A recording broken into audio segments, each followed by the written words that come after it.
What if I told you the whole concept of white versus black was created solely for the purpose of separation? And that the real individuals behind the president, behind Congress, the hidden hand, is also melanated nine-ether people also? What if I told you that? The individuals you see in the illustration behind me are referred to as the black nobility.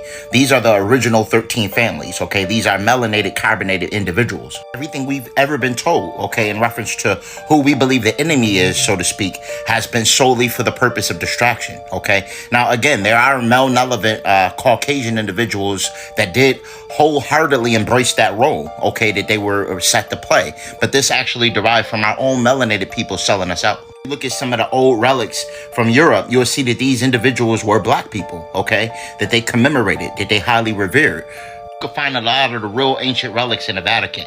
They had statues and all kind of things to commemorate the black nobility. 13 families all have the blood of the black draconian. The individual you see to my left and the illustration behind me is referred to as Tarnush or Halal, okay? This was a black draconian.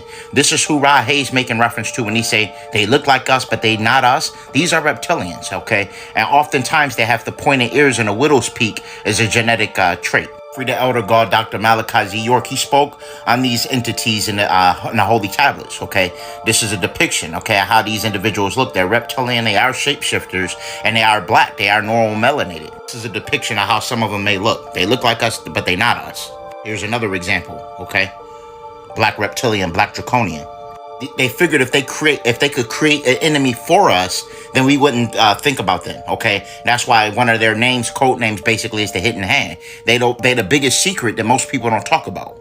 Tarnush is the son of Marduk, okay? Tarnush wanted some form of cosmic dominion, and when his grandfather Anu didn't grant that his request, he just completely went disagreeable. And there were others that carried that same ideology. They basically wanted dominion and wanted to have some sort of power, and they wanted to cause chaos and wreak havoc because of that. As I told you in the past, these archonic entities thrive on your low frequency emotions like grief, guilt, anxiety, and things of that nature, fear, okay? So they can't really operate in the 528 hertz frequency, which is love. So it's important that you embrace this green Ethereal cosmic energy that's re-emerging, okay? That's the essence of the heart chakra energy that's going to come back. And once we fully embody that and we eliminate all racism, all hatred, and we just fully walk in the heart chakra, okay, and follow the laws of Ma'at, which your heart being light as a feather, which you're forgetting about anything that you've been taught through the indoctrination process in regards to the assimilation, then you will fully ascend and tap into your crown chakra and fully reap the benefits of a Kundalini awakening. You can't do it with hatred, okay? So contrary to what you want to believe, you want to have an enemy and things of that nature. It's understandable, but your biggest enemy is yourself, and your biggest enemy is the indoctrination and a false technology that you've been told, okay? This also came from Yaqub, okay? Remember, he was the author of technology, and a lot of this illustration that we still following stems from that. If you follow in the concept of hatred or anything along the lines of that, then you are actually going off the teachings and the ideologies of technology, which were orchestrated by Yaqub, the scientist, all right?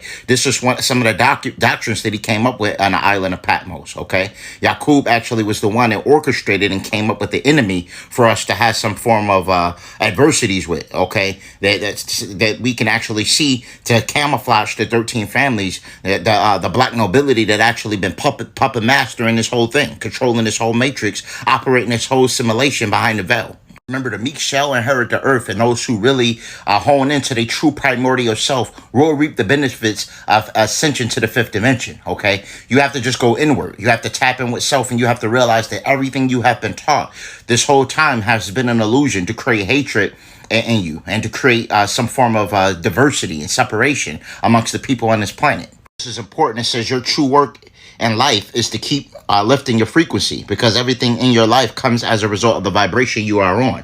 So if you want a vibration of hatred, you want a vibration of revenge and things of that nature, you're going to completely go through what's called the infinity cycle, where you're going to completely do incarnations over and over and over again. The trick to breaking out of this matrix is actually going into the heart chakra, so you can then go to the higher dimensional planes of existence, because unfortunately these lower realms, you get stuck in the lower realms and the lower ethers if you stay in those frequencies. Peace, love, and light to everyone.